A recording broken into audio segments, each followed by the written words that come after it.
What are the latest updates that you need to know before starting the hobby of collecting krises in 2022? What are the new amendments to the regulations related to the hobby of collecting krises right here in Singapore? Keep watching to learn more.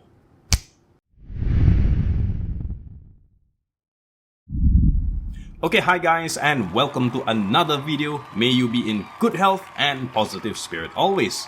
Once again, you are with me, Keris, better known as Pak Jofe, the Kris Collector from Singapore, and you are watching another educational video that will help you grow a healthy collecting habit right here on the Kris Collector YouTube channel.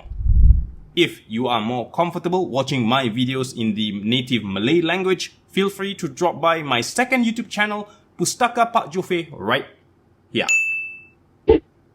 Alright, today I will share the latest updates related to kris collecting here in the Republic of Singapore.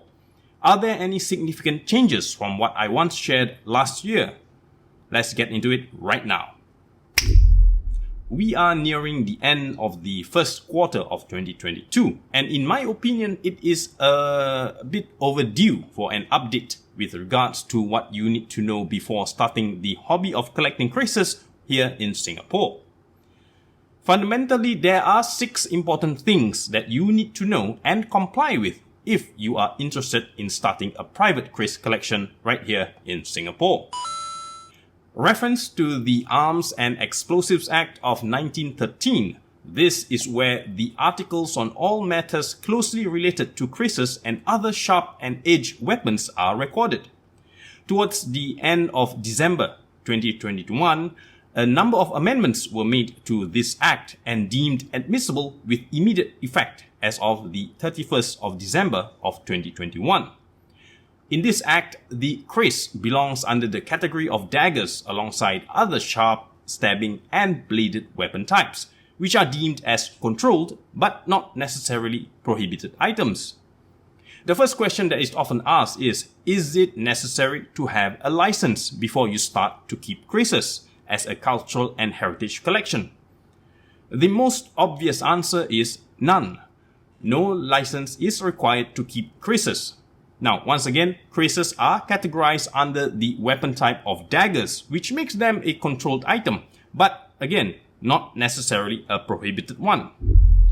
The second question that usually follows is a license required before you can buy a kris, whether buying from within Singapore or from abroad.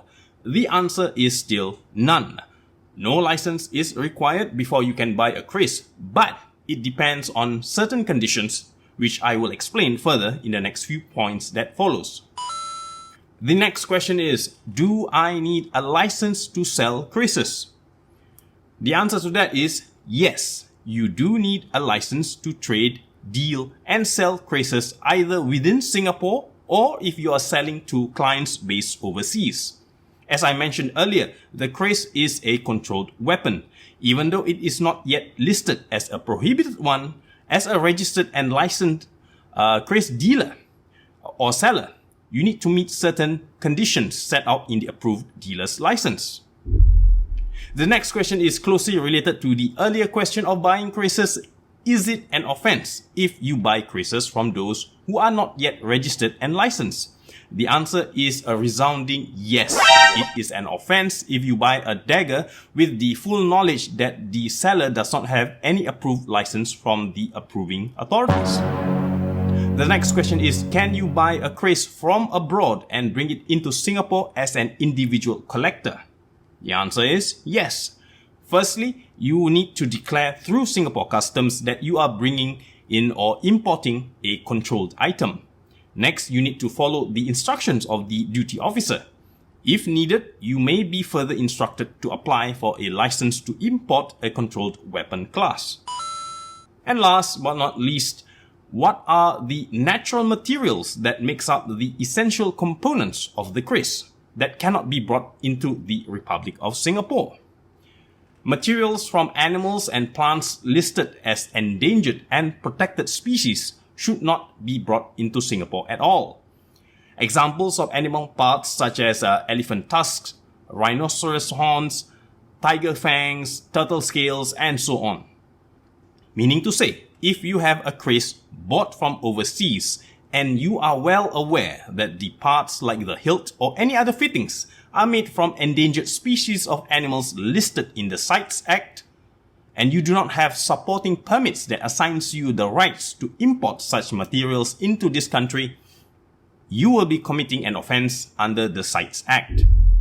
Now, before I conclude today's video, let me share a verse from the Holy Quran, chapter 4, Surah An-Nisa, verse 29. As a reminder to myself and my dear friends to seek the pleasure of Allah subhanahu wa ta'ala in all matters, especially in matters of sale and purchase. It must be a fair, just, transparent, and sincere transaction. There is no point in making a small, tangible profit in the short term, but in the long run, suffer a huge loss of an intangible nature. Penny for your thoughts. To conclude today's video, here are the latest updates for 2022 in relation to starting a Keris collection here in Singapore. It should be reminded that starting a Keris collecting hobby, in actuality, is a reflection of your personality. It mirrors a person's maturity, self-discipline, and mental state. A Keris is still a weapon. It is not an ornamental decoration that is blunt and not as sharp as described by certain individuals, which in my opinion is inaccurate and irresponsible to ascribe such a description to it. That is all for today's video. Thank you for watching till the end. I hope this video adds value to you and may you learn something new and useful from watching this. I look forward to reading your feedback in the comment section, so please feel free to leave me your comments and I will personally reply to you. So until then, stay healthy, stay safe, stay curious, and get excited for more to come. I'll see you in my next video. Bye bye.